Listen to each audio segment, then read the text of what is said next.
पसंदीदा debate show 5 के प्रहार का। और आज का टॉपिक है वक्फ का मुद्दा, डॉक्टर किरोड़ी का मोर्चा।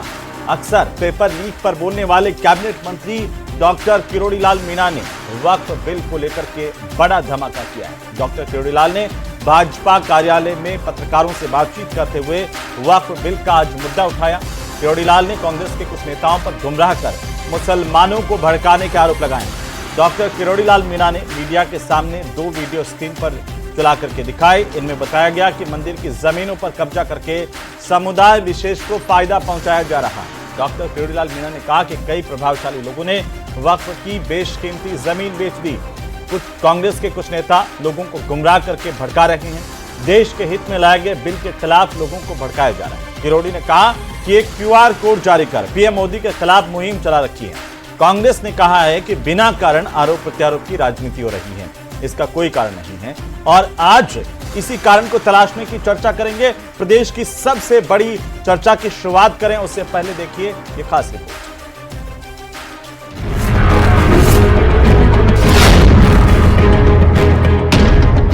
वक्फ के बहाने सियासी निशाने।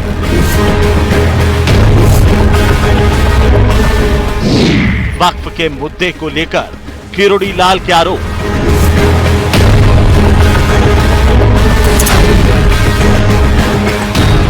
वक्फ बोर्ड की प्रॉपर्टी अवैध रूप से बेचा गया।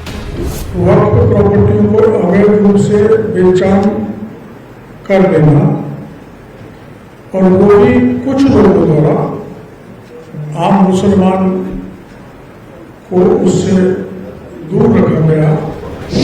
किरोड़ी लाल ने कांग्रेस नेताओं पर लगाए आरोप। फजल उर रहीम ने इस दृष्टि से कांग्रेस के राष्ट्रीय अध्यक्ष मल्लिकार्जुन खड़गे, मुख्यमंत्री श्री सिद्धरामैया, राजस्थान के पूर्व मुख्यमंत्री श्री अशोक गहलोत, पूर्व मंत्री श्री सलमान खुर्शीद, एनसीपी के श्रीमान शरद पवार, तमिलनाडु के श्री CM स्टालिन सहित अनेकों बड़े लोगों से मिलकर नरेंद्र मोदी के खिलाफ एक अभियान चलाया जा रहा है तथा इनके द्वारा देश भर में एक QR कोड के माध्यम से आम मुसलमानों को भड़काया जा रहा है। कांग्रेस का जवाब, बिना कारण आरोप प्रत्यारोप की राजनीति। भारतीय जनता पार्टी के नेता और खास करके राजस्थान में कैबिनेट मंत्री बिना कारण के आज आरोप प्रत्यारोप की राजनीति कर रहे हैं। वक्फ का मुद्दा, किरोड़ी का मोर्चा। तो क्या वक्फ के मुद्दे के बहाने सिर्फ सियासी निशाने हैं या फिर इन आरोपों में दम है तो कार्रवाई क्यों नहीं हो रही? और कौन है जो आखिरकार इस तरह से सरकारी संपत्तियों पर भूमाफिया की तरह से काम कर रहा है? हर कहीं जमीन को लेकर के कभी भी हड़पने की साजिश हो रही है, कहीं पर कॉलोनी काटी जा रही है, तो क्या धर्म के नाम पर कुछ भूमाफिया भी सक्रिय हैं? कई अहम सवाल हैं जिनको लेकर आज जवाब तलाशने की कोशिश करेंगे क्योंकि आरोप डॉक्टर किरोड़ी लाल मीणा के। हमारे साथ एक बड़ा पैनल है। सबसे पहले परिचय करवा दूं, शैलेंद्र गुर्जर हमारे साथ हैं, प्रवक्ता भारतीय जनता पार्टी के। नितिन सारस्वत हमारे साथ हैं, प्रवक्ता कांग्रेस पार्टी के। अब्दुल लतीफ आर्को हमारे साथ हैं, सचिव मिल्ली काउंसिल जयपुर से। और सुभद्र पापड़ीवाल हमारे साथ हैं, प्रांत उपाध्यक्ष हैं विश्व हिंदू परिषद के। आप सभी का बहुत स्वागत है। और सबसे पहले पापड़ीवाल जी, आपसे शुरुआत करते हुए आगे बढ़ते हैं। डॉक्टर किरोड़ी लाल मीणा ने जो आरोप लगाए वो महज सियासी है या इन आरोपों में कुछ दम है? सुभद्र जी। देखिए, इन विषयों पर सियासत से संबंधित जो भी मुद्दे हैं, जो भी विषय हैं, उन पर विवेचना करने की इसलिए आवश्यकता नहीं है कि ये विषय सियासी है ही नहीं जी। यह भारत की संप्रभुता और भारत के अखंड सांस्कृतिक एकता को लेकर के किए गए विषय हैं जिनको छिन्न भिन्न करने के नानाविध प्रयास पूर्ववर्ती सरकारों ने किए, जिस कारण से भारत के अंदर एक मजहब को देश की संपत्तियों और जमीनों की लूटपाट करने की खुली छूट दी गई। इसके खिलाफ विश्व हिंदू परिषद का स्टैंड पूरी तरह से क्लियर है, बिल्कुल स्पष्ट है कि यह किसी भी मजहब को लेकर के यदि कोई भी व्यवस्था या कानून बनाए गए हैं, उसके तुष्टिकरण के उद्देश्य से बनाए गए हैं, वे स्वीकार नहीं है। और यदि किसी धार्मिक स्थान को, हिंदुओं के विशेषतः मंदिरों को और धार्मिक स्थलों की संपत्तियों को लेकर के जो सरकारों की बदनीयती रही है, उनसे मंदिरों की संपत्तियों को छीनने का, गोचरी की भूमियों को छीनने का, हम उनका भी विरोध करते हैं। कोई भी मजहबी एक बार अपनी राय रख लें, उसके बाद हम वापस डिबेट पर आएंगे। आरको साहब, आपकी क्या राय है इस पर? डॉक्टर किरोड़ी लाल मीणा ने गंभीर आरोप लगाए हैं। मुस्लिम पर्सनल लॉ बोर्ड के राष्ट्रीय महासचिव हैं मोहम्मद फजल उर रहीम और जिया उर रहीम। इन्होंने कहा कि ये भूमाफिया की तरह से काम कर रहे हैं और जमीनों को हड़प करके कहीं कॉलोनी काट रहे हैं, कहीं कुछ कर रहे हैं।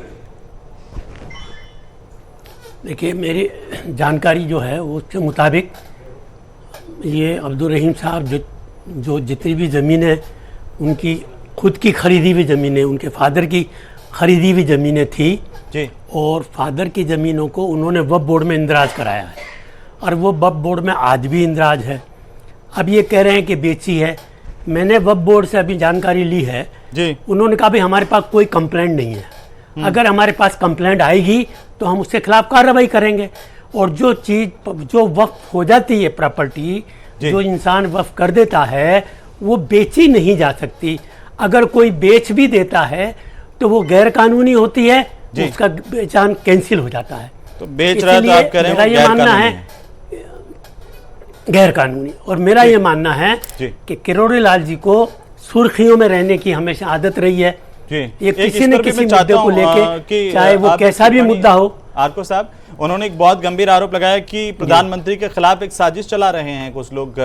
ये जो वक्फ संशोधन बिल को लेकर के गुमराह कर रहे हैं, QR कोड जारी कर रहे हैं। नहीं, ये शायद समझे नहीं है, गलत कह रहे हैं ये बात जी। QR कोड तो इसलिए जारी किया है कि भाई आप अपनी राय दो, जो मांगी थी कमेटी ने कि भाई अपनी आप राय दो, किस बारे में आपकी क्या राय है, और वो QR कोड के द्वारा हाँ या ना में जवाब दे दो। तो वो QR कोड है, ये गुमराह कर रहे हैं, हर चीज़ को घुमा के बताते हैं। ये सच्चाई ये है कि JPC कमेटी ने राय मुसलमानों से मांगी थी और उसके लिए QR कोड दिया था। अच्छा, उसके लिए उसके अंदर सभी मुसलमानों ने अपनी शैलेंद्र गुर्जर साहब बोलिए, राय दीजिए। ठीक है, मैं आता हूं। अब इसमें क्या गलत बात हो गई? ठीक है, मैं आता हूं, डिबेट शुरू करेंगे, लेकिन पहले एक टिप्पणी हो जाए। शैलेंद्र गुर्जर जी। हेमंत जी, देखिए, माननीय मंत्री किरोड़ी लाल मीणा जी ने जो भी बात कही है उनके पास सबूत हैं और बिना सबूतों के वो कोई बात करते नहीं है। आपने देखा होगा किस तरह से पेपर लीक माफियाओं का उन्होंने पर्दाफाश किया, किस तरह से अवैध खनन का उन्होंने पर्दाफाश किया। तो कहीं ना कहीं उनके पास सबूत आए। और जहां तक इन्होंने बताया कि अगर ये वक्फ कर दी गई है, तो पहले तो मैं पूछना चाहता हूं वक्फ है क्या? आपको मालूम है वक्फ एक अरबी वर्ड है, अरब से आया हुआ शब्द है। और अगर कोई प्रॉपर्टी अल्लाह के नाम पे सरेंडर कर दी जाती है तो फिर उससे जो गरीब, यतीम या जरूरतमंद लोग या बेवा हैं उनकी मदद की जाती है। और आज भारत में स्थिति क्या है ये किसी से छुपी नहीं है कि वक्फ बोर्ड के पास रेलवे और डिफेंस के बाद सबसे ज्यादा संपत्ति है, लगभग 10 लाख एकड़ जमीन है। बताइए, आप सच्चर कमेटी की रिपोर्ट बताती है कि मुसलमान भाई बहनों के हालात क्या हैं। अगर आपके पास इतनी संपत्ति होती, अगर आप सोशल वेलफेयर कर रहे होते, अगर इनके बच्चों की स्कॉलरशिप जा रही होती, अगर उनके अस्पताल बने होते, स्वास्थ्य लाभ लिया जा रहा होता, यूनिवर्सिटीज बनी होती, अगर बेवाओं का कोई संस्था बनी होती, तो शायद कोई मुसलमान गरीब नहीं रहता। लेकिन ये जमीन जो है वो सारी हड़पी गई है। किस तरह से वक्फ एक्ट को कांग्रेस पार्टी की सरकार ने, जवाहरलाल नेहरू जी ने इस वक्फ एक्ट को 1955 में लाए, उसके बाद किस तरह से समय समय पर कांग्रेस की सरकार ने 1995 में इसको इतना शक्तिशाली बना दिया कि जिस भी जमीन पर ये हाथ रख दें वो वक्फ हो जाती है। ना खाता ना भाई, जो वक्फ बोर्ड का है वो सही सबूत हैं और इस आधार पर उन्होंने इस मसले को सबके सामने रखा है। ठीक है, नितिन सारस्वत जी, 1 मिनट आपका, बोलिए। वक्फ प्रॉपर्टी पर जब सवाल उठ रहे हैं तो सियासी बवाल क्यों है भाई साहब?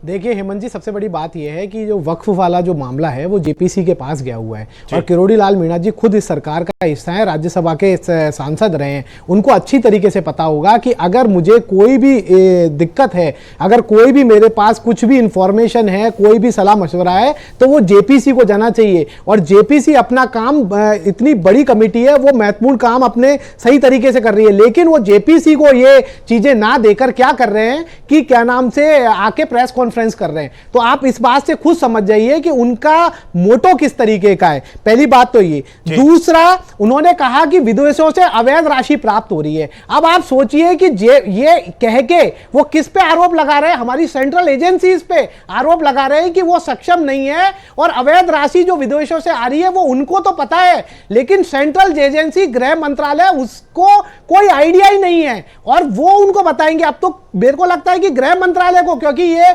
देश की सुरक्षा का विषय है, गृह मंत्रालय को सबसे पहले किरोड़ी लाल मीणा जी को तलब करके पूछना चाहिए कि आपके पास ये कहां से आ गया। तीसरी बात ये है कि वो ऑब्जेक्शन की बात कर रही थी और कह रहे थे कि ये लोग गुमराह कर रहे हैं। किरोड़ी लाल मीणा जी को, आपको भी पता है, आप बहुत वरिष्ठ एंकर है, इस बिल का विरोध जो बीजेपी के अलाइज है, जो एनडीए के अंग है, उन्होंने किया, और उनके कहने पे ये जेपीसी के पास गई। मतलब वो ये आरोप गुमराह करने का किस पे लगा रहे? एनडीए के अलाइज के ऊपर ये आरोप लगा रहे हैं। चौथी बात यह है कि मैं किरोड़ी लाल मीणा जी से कहना चाहूंगा कि किरोड़ी लाल जी, यहां पे अतिवृष्टि से आप खूब सुर्खियों में बने रहिए। पूरा राजस्थान आपदा मंत्री की राहत के लिए तरस रहा है, और दूसरा, किसान मुआवजे, अतिवृष्टि हो गई है, मुआवजे के लिए तरस रहा है। लेकिन ये पूरे देश में केवल राजस्थान में है कि वो कहते हैं मैं मंत्री नहीं हूं, एज ए विधायक मीटिंग अटेंड करते हैं। उधर प्रदेश अध्यक्ष कहते हैं कि वो मंत्री है, मंत्री के लेटर पे अपनी रिकमेंडेशन देते हैं, और फिर कहते हैं कि मैं गलती से रिकमेंडेशन दे दिया। सोचिए, ये सरकार चल रही है कि सर्कस चल रही है, और आप आरोप लगा रहे हो। 2 दिन पहले प्रमुख अखबार को कहते हैं कि मैं इस्तीफा नहीं दूंगा, और 2 दिन बाद में जाके मीटिंग अटेंड करते हैं। बताइए, विधायक कौन सी कैबिनेट की मीटिंग अटेंड कर रहे हैं? कई बार कहते हैं कि मैं भर्ती को निरस्त, और जो अभी आरोप बता रहे थे, उन्होंने कहा कि मैंने मगरमच्छ के नाम बता दिए, मैंने टॉपर ने किसको पैसे दे दिए ये बता दिए, मैंने शिव सिंह राठौड़ और तमाम नाम उन्होंने लिए, इनको बता दिए। लेकिन मुख्यमंत्री जी काम नहीं कर रहे।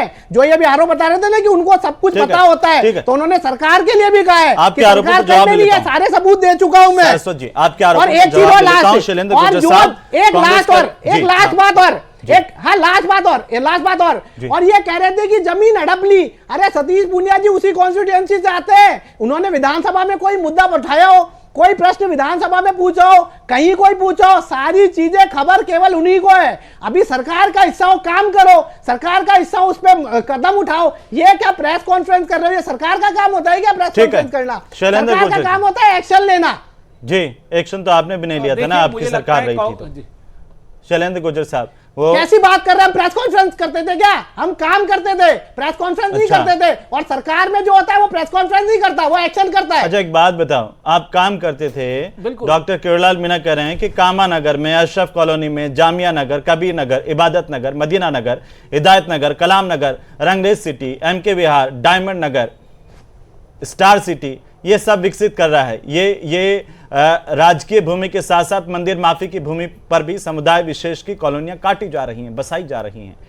अभी मैं कह रहा हूं किरोड़ी लाल मीणा जी तो ये भी कह रहे थे, मैंने मुख्यमंत्री को सारे, मैं कह रहा हूं किरोड़ी लाल मीणा जी तो ये भी कॉलोनी काटना है तो गैर कानूनी। हेमंत जी, दो बहुत इंपॉर्टेंट बात है। पहली बात, ये सब हुआ तो क्या बीजेपी का किसी विधायक ने विधानसभा में आपकी सरकार में हुआ? विधानसभा क्षेत्र है, कह रहे हैं आपकी सरकार में हुआ। अभी आप बताइए के नाम पर मुझे विधानसभा क्वेश्चन उठाया, मैं कह रहा हूं क्वेश्चन उठाया। और दूसरी बात, अगर आप सवाल उठा रहे हैं, मुझे ये बताइए, एक बात सुनिए, मुझे ये बताइए भाई साहब, मुझे ये बताइए कि दिल्ली में अभी 6 जगह मंदिर की जमीनों को वक्फ ने अपना बता दिया है। अभी लक्ष्मीबाई की मूर्ति लगनी थी, वहां पर भी वक्त ने दावा कर दिया। और मैं आपको बताऊं, ताजमहल से लेकर के कुतुब मीनार तक आप सवाल पूछ सकते हैं कि भाई साहब आपकी कहां से लेकर आए थे? आप सुन ही नहीं रहे। कौन साथ में लाया था? क्या कोई जमीन तो इस देश की जो जमीनों के लिए मैं ये कह रहा हूं, ये काम जेपीसी करेगी ना? क्या उन्होंने जेपीसी को ये दिया? लेकिन मैं कह रहा हूं, उन्होंने तो सवाल ये इसलिए लाजमी है कि भाई साहब वक्फ को इतना असीमित अधिकार किसने दे दिया? किसी को भी कहीं से भी उठा करके वक्फ की जमीन है। आप बताइए। ये हेमंत जी, आपको गलत फहमी है। आप किसी भी केस के अंदर हाई कोर्ट में जा सकते हो, सुप्रीम कोर्ट में जा सकते हो। ताजमहल वक्फ का कैसे हुआ, समझाइए। जहां पर सुनिए मेरी बात सुनिए, जहां पर आप तो वक्फ का बाबर अपने साथ लेकर के आया था क्या? अरे सुनिए तो सही, आप गोल्फ कोर्स की जमीन मुझे सिर्फ इतना बताइए, मुझे सिर्फ इतना सा बता दीजिए, अगर देश सेक्युलर है, अगर देश सेक्युलर है तो यहाँ पर क्या वक्फ की जरूरत है सेक्युलर देश में? आप सुन ही नहीं रहे, आप बता दीजिए ना। हाँ, मैं क्या कह रहा हूँ वो आप नहीं बोल पाएंगे ना। बिल्कुल नहीं, मैं बोल रहा हूं ना, वो हमने जेपीसी के अंदर बताया है, वो संसद में डिस्कशन। मैं कह रहा हूं इतने साल से 70 साल से वक्त को इस तरह से असीमित अधिकार किसने दे दिए? कोई उनके खिलाफ कोर्ट नहीं जा सकता है, उनका अपना खुद का कोर्ट है। जा सकते हैं, ये आपका हेमंत जी आपका स्टेटमेंट ही गलत है कि कोर्ट नहीं जा सकते। उससे पहले भी हाई कोर्ट सुप्रीम कोर्ट गए हुए हैं, मैं इस पे लगातार डिबेट कर चुका हूं और आपने लगातार यहाँ ताजमहल की संपत्ति वक्फ ने बोल दिया तो वक्फ की है, जा सकते हैं। एक पूरा का पूरा गांव जिस पर वक्फ ने दावा कर दिया कि वो वक्फ बोर्ड का है, तो वक्फ का हो गया। उसका हजारों लाखों उदाहरण है इस देश में। अरे हेमंत जी, अच्छा सुनिए, आप जनता को बताइए, राजस्थान की जनता को तमिलनाडु में कहा उसको कैंसिल, छोड़िए ना तमिलनाडु का, मैं तो कह रहा हूं अभी दिल्ली के अंदर, अभी दिल्ली के अंदर आप बताइए। आप इस तरीके देखिए, आप मेरे सवाल का जवाब नहीं दे रहे। मैं कह रहा हूं जब देश सेकुलर है तो एक वक्फ संस्था को असीमित अधिकार क्यों है? अब मुस्लिम आबादी को अगर वक्फ का विशेषाधिकार है तो बाकी आबादी को क्यों नहीं है? जवाब दीजिए, बताइए। बाकी आबादी को भी तो होना चाहिए ना, वो भी तो इस देश की निवासी है। मैं बिल्कुल बता रहा हूं, आज हमारा चलिए ठीक है, मैं आता हूं, वापिस आता हूं। नहीं, आप घुमा रहे हैं, गोल घुमा रहे हैं। शैलेंद्र गुर्जर, परिसंचालन के लिए बोर्ड बनता है, नहीं बनता? ठीक है, नहीं ये बोर्ड नहीं है। मैं ये कह रहा हूं कि आप लगातार कह रहे हैं कि हाई कोर्ट सुप्रीम कोर्ट नहीं जा सकते, हाई कोर्ट भी जा रहे हैं, सुप्रीम कोर्ट भी जा रहे हैं, कैंसिल भी हो रहा है और जेपीसी तय हो चुकी है। कुछ गलत है सही तो कौन डिसाइड करेगा? जेपीसी करेगी कि आप और मैं यहां बैठ के करेंगे? ये बताइए। नहीं, मैं आप और मैं नहीं, मैं कह रहा हूं 70 साल से ये व्यवस्था क्यों चल रही है? मैं ये कह रहा हूं कि अगर व्यवस्था, उसका जवाब नहीं देंगे। ठीक है, शैलेंद्र गुर्जर साहब, ठीक है, मैं आता हूं, आप बहुत बोलिए, शैलेंद्र गुर्जर साहब ये बताइए, कांग्रेस का आरोप है कि ये प्रदेश के अंदर सरकार चल रही है, सर्कस चल रहा है। किसको ज्ञापन सौंप रहे हैं? कैबिनेट मंत्री जाकर के। आपकी सरकार है, दिल्ली में आपकी सरकार है, स्टेट में आपकी सरकार है, कार्रवाई कीजिए। आरोप किस पर लगा रहे हैं, किसको बता रहे हैं आप? अच्छा तो तब होता जब आते मंत्री जी और सबके सामने कहते कि ये गलतियां हुई पिछली सरकार में, हमने इतने लोगों को गिरफ्तार कर लिया और ये जेल में है, जिनका नाम ले रहे हैं, जियाउल रहीम, मोहम्मद फजल रहीम, और ये कॉलोनियां बसाई, इन पर बुलडोजर चल गया। आप बोलते, कार्रवाई करके दिखाते। बताइए। बिल्कुल हेमंत जी, प्रसंज्ञान में ले लिया गया है। राजस्थान की भजनलाल सरकार ने इसको प्रसंज्ञान में ले लिया है। जिस तरह से हमने पेपर लीक माफियाओं को सलाखों के पीछे डाला है, किस तरह से हमने भू माफियाओं को, शराब माफियाओं को, नशीले पदार्थ माफियाओं को, साइबर अपराधियों को किस तरह से राजस्थान की धरती से नेस्ता नाबूद कराए, उसी तरह से इस पे संज्ञान लेने के बाद आप देखेंगे कि इस पर भी कार्रवाई होगी। लेकिन ये कांग्रेस के प्रवक्ता नहीं जवाब दे सकते क्योंकि वक्फ अधिनियम, देखिए सारे सबूत आपके पास हैं, आपके कैबिनेट मंत्री के पास में सबकी जानकारी है, तो कार्रवाई कब होगी? कोई टाइम पीरियड तो होगा। आप मुझे बता दीजिए कि इतना समय में हम कार्रवाई करके बता देंगे, या वैसे ही होगी जब जैसे कि वो पहले एसआई भर्ती कैंसिल करने का कह रहे थे, अभी तक उनकी सुनवाई नहीं हुई। वो कह रहे थे एसओजी का संसाधन बढ़ा दीजिए, अभी तक कोई सुनवाई नहीं हुई। अब दूसरा मुद्दा उनको पकड़ा दिया, भैया आपके इस मामले पर तो कार्रवाई नहीं करेंगे। दूसरी बात बोलिए, ये तो नहीं है कहीं? देखिए, ये तो बहुत अच्छा काम कर रहे हैं माननीय किरोड़ी लाल जी। बताइए, अगर कोई उनके पास जानकारी आती है किसी सामाजिक कार्यकर्ता तो के सर वो जानकारी पर कार्रवाई करना सरकार का काम है। आप भूल गए कार्रवाई हो रही है सरकार में है, आप बताइए, विपक्ष में नहीं है। पकड़े गए नहीं पकड़े गए? एसआई का पेपर लीक किस तरह से पर्दा, तो एसआई की भर्ती परीक्षा को लेकर के कैंसिल होगी कि नहीं होगी, ये फैसला कौन करेगा और कब करेगा? उन पेपर लीक माफियाओं जितने नाम डॉक्टर किरोड़ी लाल मीणा ने दिया, उनको सलाखों के पीछे कौन भेजेगा, कब भेजेगा? और आज भी अगर एक एक करके वो नाम दे रहे हैं, कैबिनेट मंत्री है सर, सरकार है खुद, डॉक्टर साहब सरकार है खुद, आप सरकार में बैठे हुए हैं। चल रही है, बिल्कुल आपकी बात बिल्कुल सही है। और जिस तरह से कार्रवाई हुई है, कांग्रेस पार्टी के समय में तो कार्रवाई भी नहीं हुई थी, संरक्षण दिया। मेरे को तो ये बता दीजिए, ये जो मंदिर माफी की भूमि पर कब्जा बता रहे हैं डॉक्टर साहब, जो सरकारी जमीन पर डॉक्टर साहब कब्जा बता रहे हैं, कामा नगर, अशरफ कॉलोनी, जामिया नगर, कबीर नगर, इबारत नगर, ये तो डॉक्टर साहब के पास पुख्ता सबूत होंगे ना कि ये अवैध तौर पर कॉलोनियां बसी है। कब उजाड़ेंगे? इन पर कार्रवाई कब होगी? बिल्कुल निश्चित तौर पर जियाउर रहीम की गिरफ्तारी कब होगी?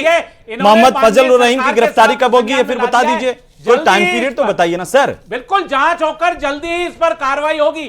लेकिन मैं आपको बता दूं, कांग्रेस के प्रवक्ता इसलिए नहीं बोल सकते, इनको जानकारी है नहीं। वक्फ एक्ट का सेक्शन 40 क्या कहता है कि अगर वक्फ किसी भी संपत्ति पर अपना अधिकार जता दे तो उसका वो संपत्ति को सिर्फ सिविल कोर्ट के अलावा आप कहीं भी चैलेंज, सिविल कोर्ट में चैलेंज नहीं कर सकते, आप ट्रिब्यूनल में चैलेंज कर सकते। ठीक है, ये कह रहे थे ना, कोर्ट में चैलेंज हो जाती है। ठीक है, आर्को साहब, मुस्लिमों को वक्फ है, बाकी आबादी को विशेषाधिकार क्यों नहीं हो फिर, और क्या जरूरत है सेक्युलर देश में वक्फ की?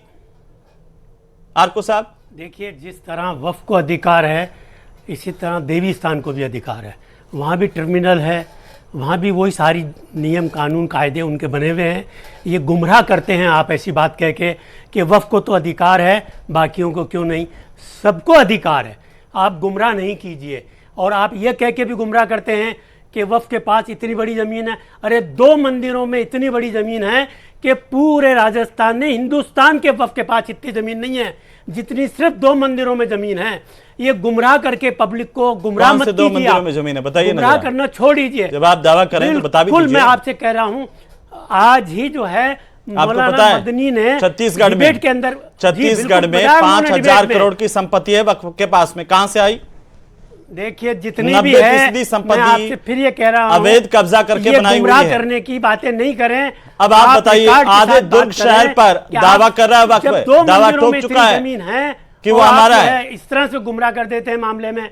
अब ये देखिए, अच्छा गुमराह कर रहा हूं मैं, जो बात कही है बिहार में, गुमराह की, बिहार में मैं बता रहा हूं, पटना से 30 किलोमीटर दूर एक गांव है, उसको वक्फ ने खाली करने का फरमान सुना दिया। कहां से लेकर के आया था वक्फ ये जमीन? देखिए, ऐसा है जी, जब उनके पास रिकॉर्ड है तो सुनाया है, उनके पास सबूत है। हम आप यहाँ बैठकर क्या बात कर रहे हैं? ना मेरे पास कागज है, ना आपके पास कागज है, ना मेरे पास सबूत है, ना आपके पास। आप इसीलिए तो तब तो कह रहे हैं बिना कागज के। आप फिर कैसे कह रहे हैं कि 2 मंदिर जो है इनके पास इतनी जमीन है जितनी वक्फ के पास नहीं है? हम ये बात करके पब्लिक को ये बताना चाहते हैं, देखो वक्फ बोर्ड के पास क्या हाल है। ये गलत बात है, हमारे पास कोई सबूत नहीं है। इस तरह से गुमराह एक बात बताओ लतीफ साहब, कोई किसी को चैलेंज नहीं कर सकता। सऊदी में भी वक्फ बोर्ड है क्या? अगर अपनी प्रॉपर्टी के, वक्फ बोर्ड की जो प्रॉपर्टी जितनी भी है, सऊदी अरब में भी वक्फ बोर्ड है क्या? गवर्नमेंट ने जी, सऊदी में भी वक्फ बोर्ड है क्या? ऐसे अधिकार हैं क्या? पाकिस्तान में है क्या? अरे सब जगह वक्फ बोर्ड है। बिल्कुल झूठ बोल रहे हैं, कहीं भी वक्फ बोर्ड नहीं है। इस्लामिक कंट्रीज जितनी भी है, लेबनान, जॉर्डन, जो भी आदमी दान करना चाहता है, कहीं वक्फ बोर्ड नहीं है। बताइए ना, झूठ क्यों बोल रहे हैं आप? सरासर झूठ बोल रहे हैं। दान कर देता है, वक्फ बोर्ड है ही नहीं। पापड़ीवाल जी ये बताइए, क्या सिर्फ इस देश में वोट बैंक के लिए वक्फ को यह असीमित अधिकार दे दिए गए और इस पर कांग्रेस इसलिए चुप हो जाती है कि भैया वोट नहीं मिलेंगे? बताइए। कांग्रेस के प्रवक्ता अभी कुछ बोल रहे थे, 2 विषय रखूंगा आपके सामने। मैं निवेदन कर सकता हूं, मानना नहीं मानना आपका काम है हेमंत जी। एक तो ये कि ये सांप्रदायिक, घोर सांप्रदायिक राजनीतिक दल के प्रवक्ता को बुलाने से अच्छा होगा कि आप लश्कर तैयबा के प्रवक्ता को बुला ले, ताकि हमारे लोगों में भ्रम की स्थितियां ना रहे। नहीं पापड़ीवाल जी, ऐसे किसी पर व्यक्तिगत टिप्पणी नहीं कर सकते। वो भी अपनी संभावित टिप्पणी नहीं कर सकते।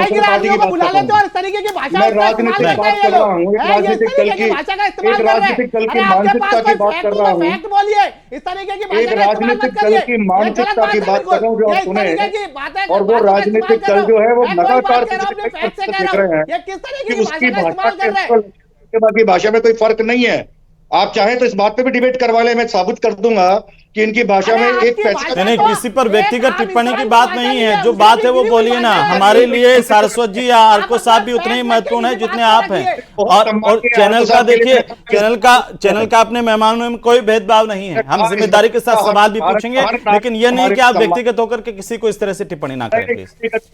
आप व्यक्तिगत क्यों ले रहे हैं? मैं कह रहा हूँ पार्टी की बात कर रहा हूँ, पार्टी की मानसिकता की बात कर रहा हूँ। आप उस पर बोलिए ना, वक्फ बोर्ड पे बोलिए ना, अपनी बात जवाब देंगे। पार्टी की भाषा। चलिए, बहुत शुक्रिया चर्चा में शामिल होने के लिए। उम्मीद कर रहे हैं कि सरकार के एक मंत्री की ओर से जिस तरीके से आरोप लगाए हुए हैं, सरकार उसको संज्ञान मिलेगी और सरकार कार्रवाई करके बताएगी। ये राजस्थान की जनता को उम्मीद